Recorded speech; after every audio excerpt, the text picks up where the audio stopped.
আমির গোসল সেরে সিঁড়ি বেয়ে নামছে। তার ভেজা চুল লেপ্টে রয়েছে কপাল জুড়ে। স্নিগ্ধ সুন্দর একটা মুখ, সতেজ ও জন্মনে দেখাচ্ছে আমিরকে। নারীর ভেজা চুল নিয়ে কবি লেখকরা অনেক লিখেছে, পুরুষের ভেজা চুল নিয়ে কেন লেখেনি? পদজা লাজুক চোখে দেখে সৃষ্টির অব্যক্ত রূপ। আমিরের যত বয়স বাড়ছে তত যেন আকর্ষণীয় হচ্ছে। পদজাকে মিটিমিটি হাসতে দেখে আমির বলল, হাসছো কেন? পদজা মুখ গম্ভীর করার ভান ধরে কড়াইয়ে আরেকটা মাছ ছেড়ে বলল, কোথায় আসলাম?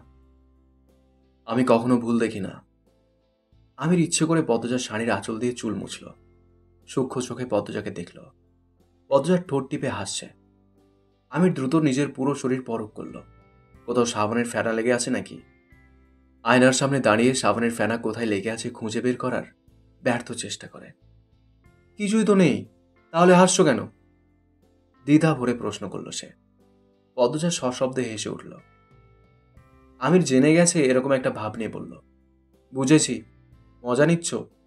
ঠিক আছে, আমি মনে কিছু নিইনি।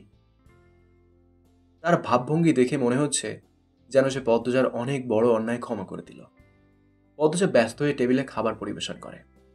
2 রকম মাংস, মাছের মাথা দিয়ে মুগ ডাল, মাছ ভাজা, নিরামিষ চচ্চড়ি দেখে আমির সন্দিগ্ধ কণ্ঠে বলল, ঘুম থেকে কখন উঠেছ?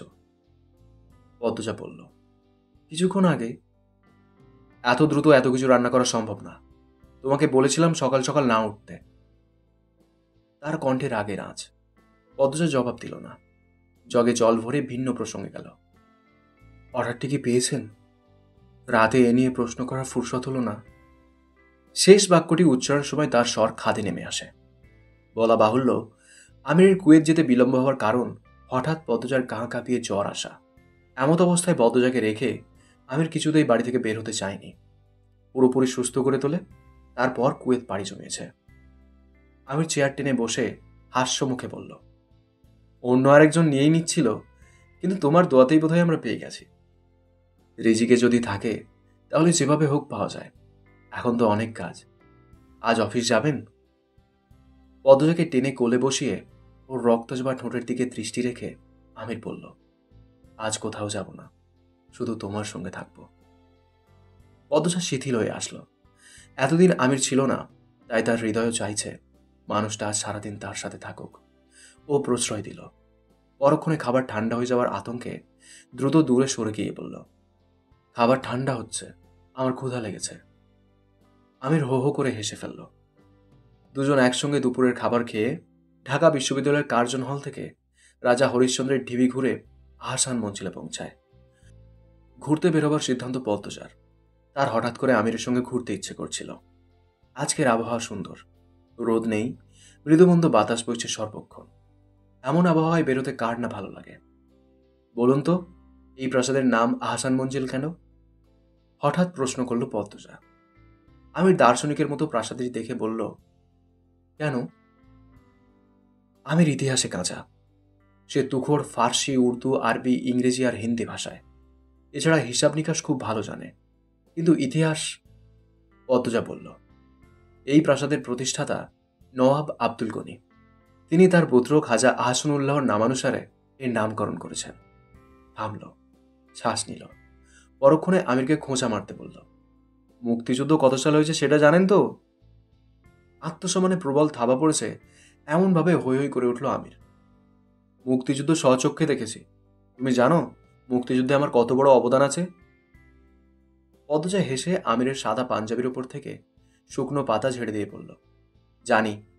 পাকিস্তানি মিলিটারি আপনাদের বাড়িতে এসেছিল। একজন পানি খেতে চেয়েছিল, তার পানিতে আপনি ইঁদুর মারার বিষ মিশিয়ে দিয়েছিলেন, কিন্তু এতে মিলিটারির লোকের কিছু হয়নি। অনেক বড় অবদান রেখেছেন। পদ্মজা গর্বে হাতের তালে দিল। আমির থমকে দাঁড়িয়ে ভ্রু নাচিয়ে বলল, মস্করা হচ্ছে? তাদের খুনসুটি চলে বাড়ি ফেরা অব্দি। বাড়িতে প্রবেশের সময় গেটের বাইরে সন্দেহভাজন একজনকে আবিষ্কার করে আমির। যাওয়ার সময়ও লোকটাকে দেখেছিল। পদ্মজাকে দরজা অব্দি এগিয়ে দিয়ে বলল, তুমি যাও, আমি আসছি। অসময়ে কোথায় যাচ্ছেন? এখানেই আছি, তুমি হাত মুখ ধুয়ে নাও, ধুলবালি লেগেছে। আমিরকে দ্রুত পদে আসতে দেখে আগন্তুক বিজলির গতিতে স্থান ত্যাগ করে। তীব্র বাতাস বইছে, চারপাশে বৃষ্টির আগমনী বার্তা। আমির দারোয়ান তারিকুলকে প্রশ্ন করে, সবুজ শার্ট পরা একটা লোক ওখানে ছিল, খেয়াল করেছো? দারোয়ান বলল, জি স্যার। কতক্ষণ ধরে ছিল? সকাল থেকে, আমি কয়েকবার ডেকেছি, শুনল না। সন্ধ্যার নাস্তার পর টেলিভিশন চালু করতেই পর্দায় ভেসে ওঠে লিখন শাহের মুখ। এটা সেই সিনেমা যে সিনেমার অভিনয় অলন্দপুরকে ঘিরে পদ্মজাদের বাড়িতে হয়েছিল।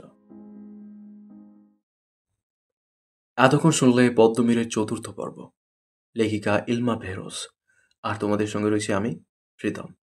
কেমন লেগেছে কমেন্ট করে জানিও। তোমাদের একটা কমেন্ট আমাকে প্রচুর মোটিভেট করে। পরবর্তী পর্বগুলো খুব শীঘ্রই চলে আসবে এই চ্যানেলেই, তাই চ্যানেলটাকে সাবস্ক্রাইব করে রেখো। দেখা হচ্ছে খুব তাড়াতাড়ি। ততক্ষণ সুস্থ থেকো, ভালো থেকো। Thank you.